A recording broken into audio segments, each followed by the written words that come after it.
Hey guys, how are you? It's Scotty Renwick here from SAS Landscapes. Now, this is the third time you're seeing me today, so it's obviously your lucky day. As promised earlier, because I know all of you have watched the previous video today, that I will be doing a review of this book. So this is the review. Now, I've made a few notes, I've put them down in front of me, so occasionally, as good as I am talking off the cuff, I will be looking down at my notes from time to time. So the book I'm about to review is The Tradesman's Survival Guide by the infamous or famous Joe Doyle. Okay, so I got this book a while ago, and it took me a long time to read it because I was kind of just reading it at my leisure, just kind of picking through it. But now I've finished it, I've had a thorough kind of critique of it, and I want to do my review for you right now. So what I'm going to do with this review, first of all, is I'm going to do something called front loading the review, because I all know we have incredibly short attention spans these days due to the world of TikTok and YouTube shorts. We're constantly looking for that instant fix of gratification. So that's why I'm going to front load this review, meaning I'm going to give you the conclusion of this review right at the start of the review. And if that's all you want, then you can get the conclusion and then feck off and do your thing with the rest of your day. Right, so the conclusion of this review is that if you are a sole trader, you should definitely get this book. Right? You should get it for two reasons. You know, if you're running your business within the parameters of what's in this book, great. But if you're not, then you're either A, not running your business well, or you're B, not running your business effectively, or a combination of both, which is probably the case. So that's the conclusion of this review. You should absolutely get this book if you're a sole trader, or if you're thinking about becoming a sole trader, this particularly as a tradesman, because that's really who this book is targeted at. Okay, so for those of you who want more meat to this, and perhaps listen to a bit of criticism about the book as well, stay tuned and stay with me. You know, if you're watching this live, you're very welcome. If you're not, then I guess take this moment to go and get yourself a cup of tea and watch it at your leisure with a nice warm cup of tea or coffee, whichever you may choose. Okay, so how I wanted to review this book, how I wanted to structure it, was to give you three takeaways that I got from this book. Probably three of the most significant takeaways I got from this book. And this is really important for me because there's so many times you read books where none of the actual knowledge you got from the book is actually applicable to your situation. And let me tell you, I've been reading books like this, and let's call them kind of self-help books, because in a way it is kind of it's teaching you how to help yourself with your business. I've been reading books like this since I was 20. And I can remember the first book I got, which kind of falls into this category. It was The Secret by Rhonda Byrne. And that was the first time I was introduced to the world of self-help and stuff like that. And ever since, I've been reading loads of business books and loads of books on meditation and books on being happy even, and books on marketing and advertising and all that. And usually, you kind of read it, you get a bit inspired, and then you kind of forget everything you read. And I have to say, this is probably one of the major differences with this book. And maybe that's because I symbolize kind of the exact target market of this book. Like, I fall into that demographic 100%. So maybe that's why it's more engaging for me.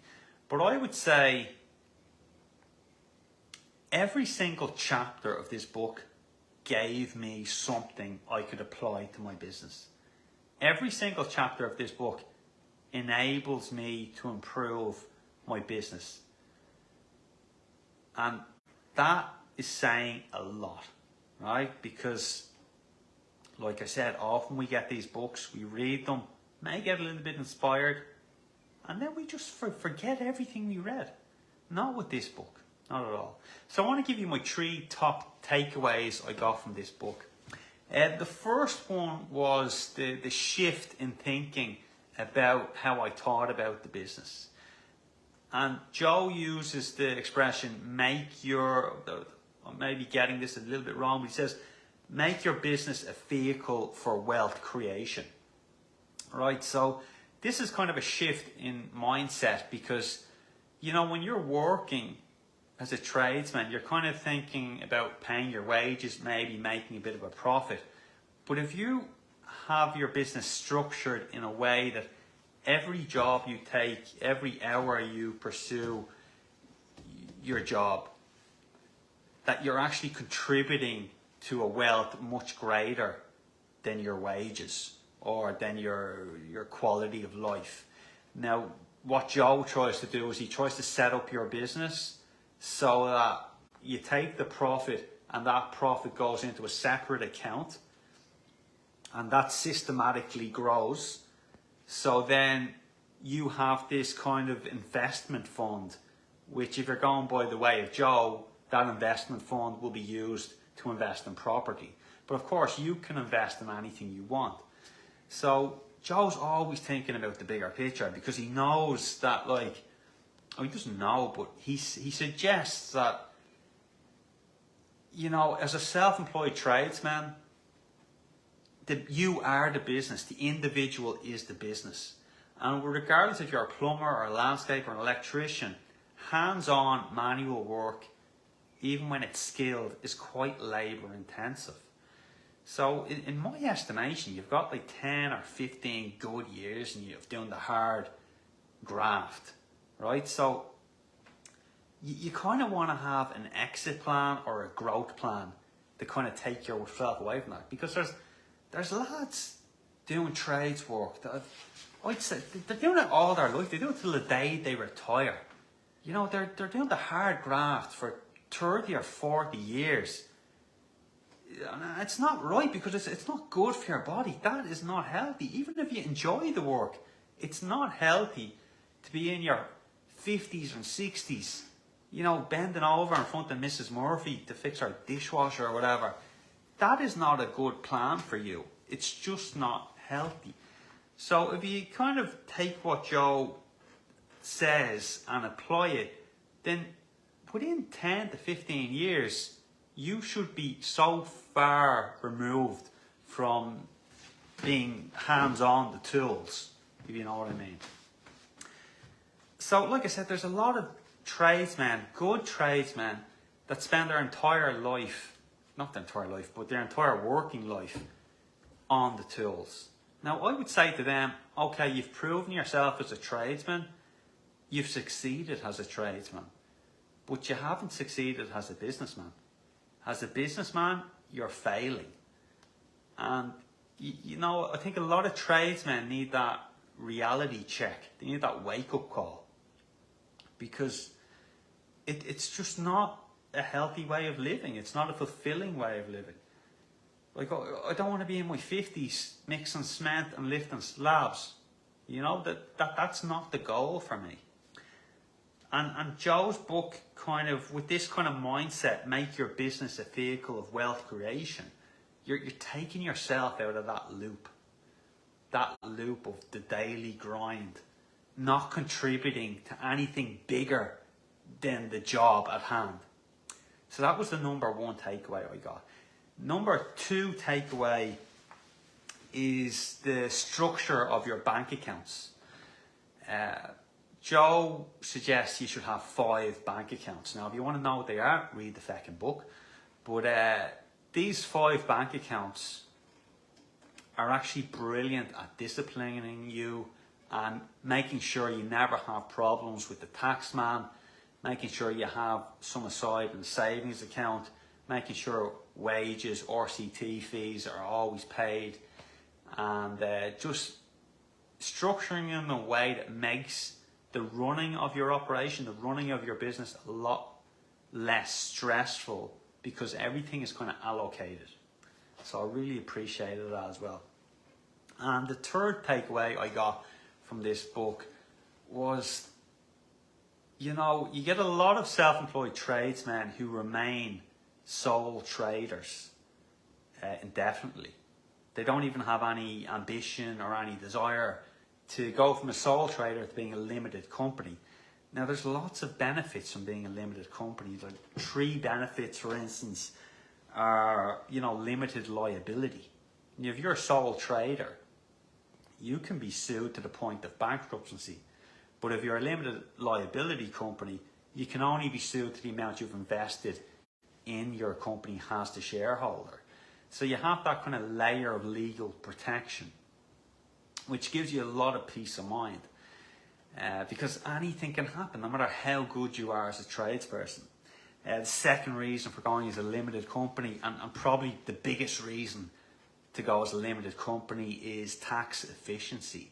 If you're a sole trader, after your expenses and overheads, everything you earn is taxed like income tax, okay?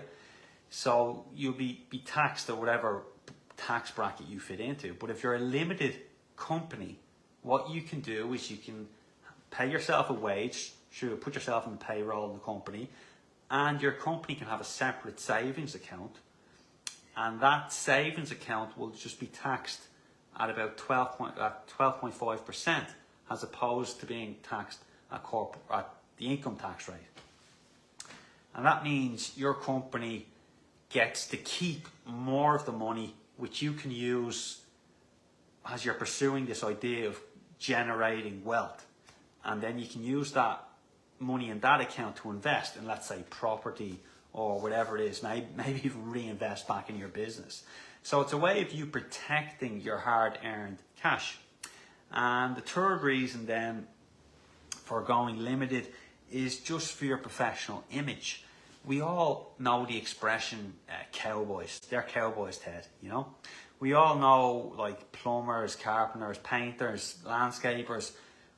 Unfortunately, there's a lot of lads out there with a bad reputation for being cowboys, and the vast majority of which would be sole traders. So being a limited company allows you to have that extra layer of professionalism and kind of separate yourself and increase your credibility and branding as a business. Okay, so because of that, SAS Landscapes is a partnership. Sorry, I'm on low power mode. SAS Landscapes is going from being a partnership to being a limited company. We're at the final stages of that. We should have limited company status by next week. So they're the 3 major things I got from this book. Now, there were so many more things in this book I could have picked, but for me, they were the most significant. And I would say, you know, whenever you're reading a book, you want something you can take with you, right? You want something you can take with you and apply to your business, and you definitely have it in this book. Now, where am I now with this review? Well, I'm bringing you to the end of the review now, and I did say there was a bit of criticism as well, and I'm going to give you that now in a minute. But I highly value this book, and if you know a tradesman who's a sole trader and you want to do something nice for them, get them this book. It's excellent. The one criticism is this book is written incredibly conversationally, with a conversational tone, and I think because of that, well, let me just rephrase. I want to say this carefully, because the criticism I have of the book, it's not criticism that would come from me. It's criticism I know bothers other people, right? Because other people, let's say my business partner, Sean, he is what you call a grammar Nazi, okay? And it's a shame, because like, he's the type of person that if he sees bad grammar or a spelling mistake, that no matter how good the message is, he's going to dismiss the credibility of that message. Now, that's the one criticism I have, because again, it's not a criticism from me, it's a criticism that I know other people have. As somebody that was involved in publishing online for many years, I know how hung up people can get on grammar and spelling. It is ridiculous, okay? So unfortunately, no matter how good the messages are in this book, for some people, because there is I certainly come across a few grammar mistakes, a few spelling mistakes in this book, which would put people off the book. The book would lose credibility for them, and that is the one criticism I have for this book.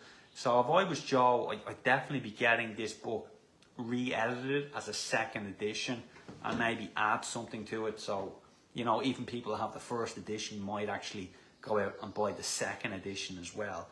That's the one thing I would say about it, because I'm not even somebody who really hones in on these things, but even me, I was able to see that there was some grammar and spelling mistakes, which was unfortunate. I think in that regard, it could be just tightened up a little bit. But this book is so worth the money. It would cost me, I think it was €27. It was delivered to my home. And honestly, if I had to put a price on this book, I would say this book has a value of about €600. I would. That's the value I would put on this book, because this book is like if Joe came into your kitchen and sat down with you and analysed your business for a couple of hours, for an hour or 2 hours, and gave you his time in a one-on-one scenario. That's how conversational this book is. There's so many gems in this book that will make your business better. And like €27 is nothing, because I've spent thousands on books and I've got nothing from them. They all promise you the moon and the stars, and they just inspire you a bit. They might motivate you. Every now and again you may get a tip here or there, but they're always lacking in the practical application of knowledge. You cannot say that about this book at all. So again, I gave you the conclusion at the start of this review, and I'll give you the conclusion at the end of this review as well. If you are a self-employed tradesman, or if you're thinking of being a self-employed tradesman, you owe it to yourself and the people you care about to absolutely get this book for yourself and make your business better. That's it, guys.